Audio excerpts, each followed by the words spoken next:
Hello and welcome to your astrological vibrations for Tuesday, October 8th, 2024 by Gaia Blooming. I'm Mimi and our energy mantra for today is I align with peace, the Tao, the middle way. Holy Toledo, holy moly, all the holies. We got some stuff going on. As I looked at today's astro, I'm like, there's a yod, there's a yod, there's a yod. Just yods flying all over the place, which, if you're new, a yod is the finger of God in astrology. It's a formation, but, like, to me, what it is like a neon sign in the astro being like, this is important. So we're going to dig into the this is important energy. We have a lot going on. Besides the odds, we are building to Jupiter retrograde, and I was looking at United States charts and I noticed that Jupiter is actually going retrograde on the United States Mars, which is an interesting energy to bring forth. And we also have Chiron in Aries connecting to Jupiter as it plans to go retrograde and connecting into the United States Mars. And it all just feels like a lot. So I want to start with my little soapbox and then we'll dig in. There is so much going on. It's really easy to get caught up in the drama of it all. I think humans as a species are dramatic. There's a part of us that lives to figure out what's happening and be in the of it all. And that's not a bad thing. But we also need to know how to ground in and hold the energy of peace. So what's happening in the waters and heading to Florida is pretty intense. And yet those of us who are not in the path, for everybody else who's in that, can hold grounding space and peace. And it helps. Everything in the universe is connected. That is quantum law. And so the more we can bring forth our peace and the more we can recognize where we are not at peace and do healthy healing around it, the better for everybody. So I'm not saying our emotions caused Milton, because no, but they can feed in various ways. And I think the best thing we can do is ground in and feed peace to all the many places in the world that need that. So here's our middle way, right? So let's talk about today. Speaking of the middle way, speaking of balance, we actually have Venus and Mars in a trine beginning our balanced day. So Mars in Cancer, Venus in Scorpio. These are deeply emotional signs. And so they can bring up emotion, but you have to realize that any emotion that's coming up right now is meant to be felt and healed. At the top of the cards, we have the healing card. This is the King of Water. So it's finding out how to maturely move through these feelings, which again is not stuffing them away. It's also not getting histrionic and being about things that are not up in your face, right? It's okay, what do I need to feel? How am I feeling about this? Where does this feeling stem from? How can I balance it? This is the work. This is the work of Mars in Cancer plus Venus in Scorpio. Now, I can't say that this won't add up to lovey-dovey feels. This is a lovely connection for those in positive partnership. So that is really nice. And it can be balanced nicely with the yin and the yang of it all. So leaning into that. But on we go, onward. So, this is the other thing that I didn't connect into. Okay, so I spoke of the yods. I actually have to look at this to see all the yods because there's so much going on. So we actually have Mercury playing in the yod pool too, or Mercury playing with the 21 degree Jupiter retrograde, which is feeding into Yodville.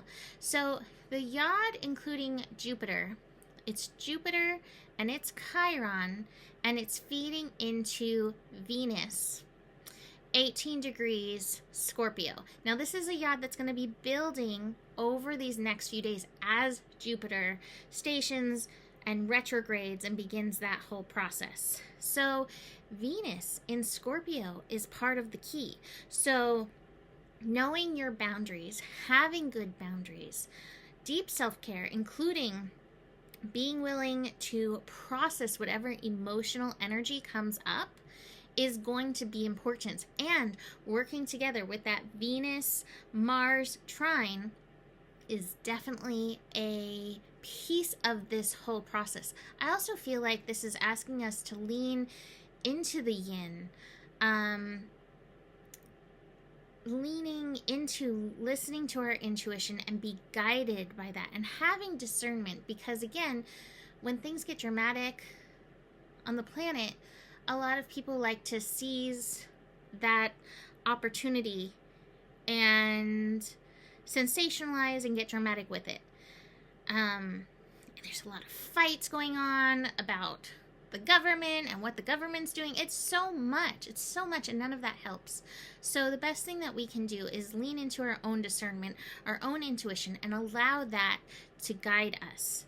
Now, the interesting thing is that we have another Yod going on, pointing at another potent yin energy, and that's actually Lilith. So we have Uranus in Taurus, plus Neptune in Pisces, connecting into Lilith in Libra. And Lilith in Libra is like, oh my God, y'all, just balance it out, okay? And Lilith is a reminder, go your own way, do your own thing. Sometimes you have to tune out all the noise and go your own way. Even in times of Uranus chaos. And you know, Neptune in this Yod reminds me that, like, God, Spirit, Universe knows how to unfold this all. And deep-seated faith in yourself and in the universe can help you move through this apparent chaos, okay? So we have that. We also have a fast-moving Yod pointing at Uranus. Holy cow. Up-leveling going on, but we need to have Sagittarius moon higher perspective about this as much as possible. There's like more. I'm like, as I'm looking at this, I'm like, Yod, so many. But we're gonna keep going through some of this astro energy. So we have Mercury in Libra trining Jupiter, preparing to go retrograde in Gemini. And what this felt like to me was big wins, right? It's also connecting into the United States Mars energy. Now, Jupiter, well, it's a planet of goodness, good things unfolding. When it connects to Mars, it can help us align with right action, but it can also enhance the aggro response. Now, Mercury in Libra is hopefully feeding into this in good ways, good and balanced ways, but you don't have to be a people pleaser to not cause a fight, right? Like, learn to listen, learn to accept people where they are, but you're also allowed to have your opinion and speak your piece. That came up yesterday, and here it is coming up again. So as Mercury connects to Jupiter, as Mercury opposes Chiron in Aries, you are allowed to be you. You are allowed to have your opinion. You're allowed to speak your piece, even if everyone else in the world disagrees with it. And I think that this is part of something bigger that we need to heal. But I would say that between Chiron in Aries and that Mars piece, which is being lit up by Jupiter, and the whole Yod going on with it, Venus, just Venus in Scorpio, which can slash back a little bit, to be fair. Just be aware that not everybody might be on that level, you know, and so there is that. Now, we have the moon in Sagittarius also feeding into all of this. The moon in Sagittarius pulling on Jupiter, connecting into Mercury. It's interesting because one of the paramount energies of Sagittarius is the energy of truth. And I see a lot of arguments online right now about what is the truth. And it's hard to say what is the truth because we all have different perspectives and different experiences. I lean into love is truth, and that's where I kind of like leave it. But things around truth may be coming up. And that's going to be an interesting energy to kind of look at as we have Jupiter in Gemini going retrograde. Again, we're going to dig into that tomorrow. To be fair, it goes retrograde at 12:04 a.m. on Wednesday, Pacific time. But being that it's connecting into Mercury and Chiron and the moon in Sagittarius, and even this Mars energy, all before it goes retrograde, this is some big energy that we are going to be processing over this retrograde of Jupiter for the next several months. And this is why we want to lean into those yin energies, the Lilith and the Venus, and leaning into our personal intuition to help guide us. Because maybe you don't know what the truth is, but your guidance system is always there regardless, telling you, go this way, not that way. Moon finishing up the evening, connecting to Neptune. Again, more energies of confusion. What even is the truth? Stay open. The universe knows. There's a part within yourself that knows. No use arguing online with people if you don't know the truth, right? So let me show you the Divine Abundance cards, and then we'll dig into the other cards because they're potent. Grief came up, and yeah, with everything that's happening in the world, there is a lot of this. And like I said, there is some emotional energy to be processed. So grief said, tears are what happens when the ice in the heart melts. So allow your feelings to move through.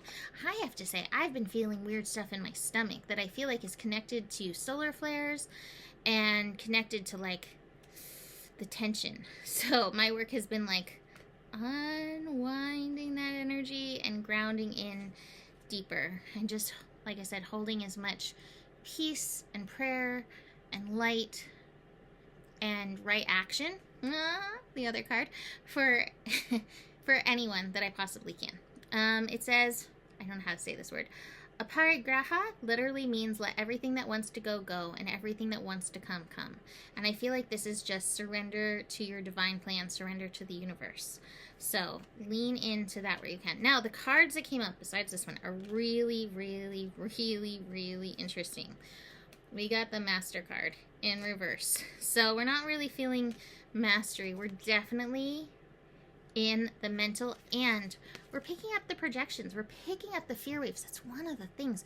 We pick up the fear waves, and then we go into the stories of the fear instead of being able to listen to our intuition. I'm not saying don't inform yourself, but just be aware of these energies and how it can affect you. Hello, stress. And see where you can lean into the healing. Now, the last card is the Lovers.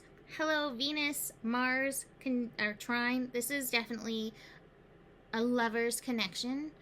But the song that I was listening to is one of my favorites before recording, was Sowing Seeds of Love. And I think that's part of what those of us can do who are outside of